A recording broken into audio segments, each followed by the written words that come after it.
Дальнейшему продвижению на плоскость препятствовал ряд факторов, и прежде всего то, что плоскость не была защищена от набегов.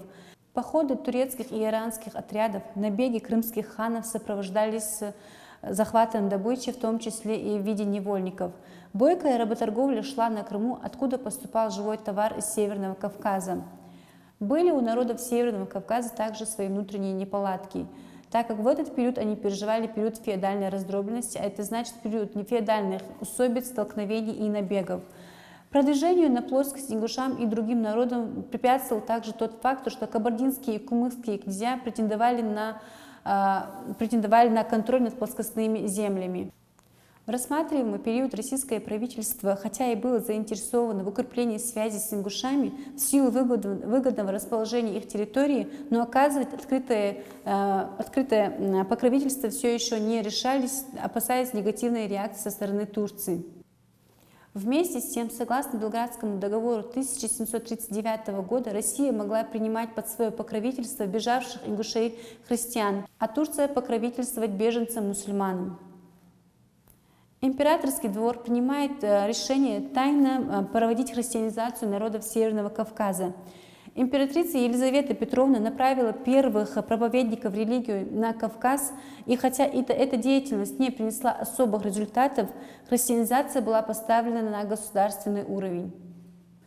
В качестве проповедников христианства были привлечены грузинские священники. Центрами пропаганды христианства стали города Кизляр и Моздок.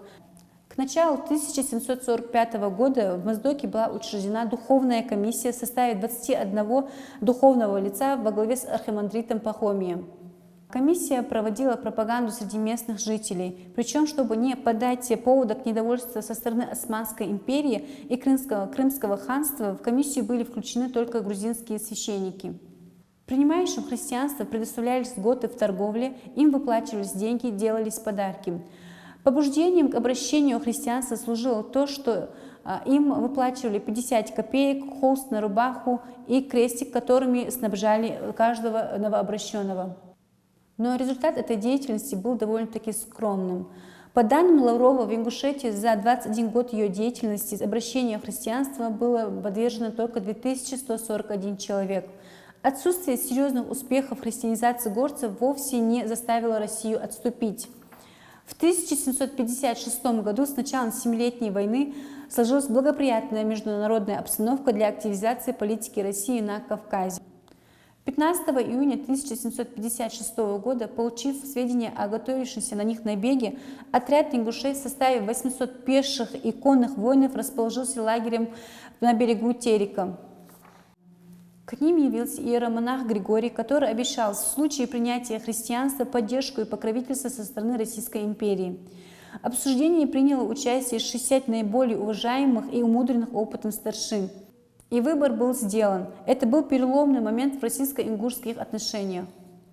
Но христианизация была лишь первым этапом на пути принятия присяги подданства России.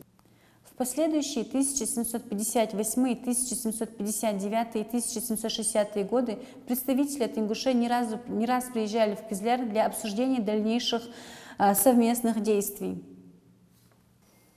Возглавлял ингушские делегации киштинский старшина Амбросий Пахомиев. Судя по документам, это имя получило после крещения. Настоящее имя Аржак. В то время Россия была скована в своих дальнейших действиях по условиям Белградского договора. Но когда началась русско-турецкая война 1768 по 1774 года, условия Белградского договора были аннулированы, и в этот период Россия ответила реальными действиями на прощение ингушей. Ингушский народ, который обитал между реками Терек и Сунжа, будучи трудолюбив и покоен, искал освободиться от притеснения кумыков и кабардинских князей, сообщает документ. Коллегия иностранных дел рекомендует кизлярскому коменданту способствовать их переселению российской границы. Это стало возможным со строительством в Моздоке русской крепости. Начало новой войны между Россией и Турцией ознаменовало и начало нового этапа в российско-ингушских, да и вообще российско-кавказских отношениях, которым предстояло пройти проверку на прочность. Особенно это касалось Ингушетии и Осетии, через территории которых происходила переброска войск на Закавказский театр военных действий. Летом 1769 года русский экспедиционный корпус под командой Татлебина прошел через Дарьяльское ущелье в Грузию. Однако уже в ноябре Татлебин сообщал кизлярскому коменданту, что все мосты сломаны, и требовал всем осетинским князьям, находившимся в Моздоке, объявить, чтобы они те мосты привели в порядок и держали в целостности. Вместе с тем в Кавказской администрации стало ясно, что необходимо разведать резервные дороги на случай непредвиденных ситуаций в районе Дарьяла.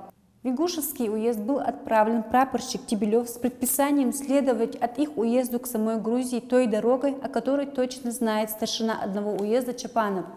И эта дорога оказалась более удобной и короткой, нежели Дарьяльская. Через некоторое время положение на Дарьяльской дороге вновь осложнилось. Кизлярский комендант Неймич направил в Осетию письмо, в котором призывал старшин беспрепятственно пропускать транспорт. Присутствующие при этом ингушские старшины Мирзаханов и Аликов заявили о том, что они готовы взять на себя препровождение проезжающих в оба пути. Кизлярский комендант Неймич доносил Святейший Синод о том, что 16 февраля 1770 года явились к нему Ингушевского уезда старшина Гарсом Чапанов и Сурховий Мирзаханов с делегацией из 24 человек, присланные от всего народа, с изъявлением их усердного желания вступить в вечное его императорского величества подданство с тем, что они желают все генерально креститься, и просили, чтобы для принятия их присяги послан был с ними из уезда чиновник и архимандрит Порфирий, которого они довольно-таки знают и уважают. Теперь, когда отношения с Турцией были разорваны в связи с начавшейся войной, Россия могла, не оглядываясь на реакцию с ее стороны, довести до логического конца процесс сближения с Ингушетией и принять ее народ в свое подданство. Выполняя просьбу ингушей, кизлярский комендант направляет в Ингушетию уполномоченного гусарского полка капитана Дегостия, снабдив его орденом на право принятия присяги, а также главу духовной комиссии архимандрита Порфирия. Принятие присяги вылилось во всенародный праздник, который продолжался 3 дня, 4, 5 и 6 марта, 17, 18 и 19 по новому стилю.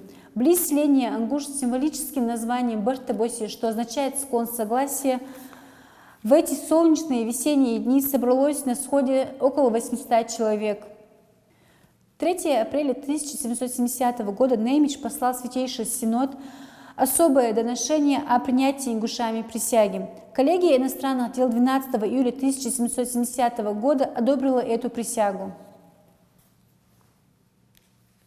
Принимая ингушей под свое подданство, правительство брало на себя обязательство обеспечить их внешнюю безопасность.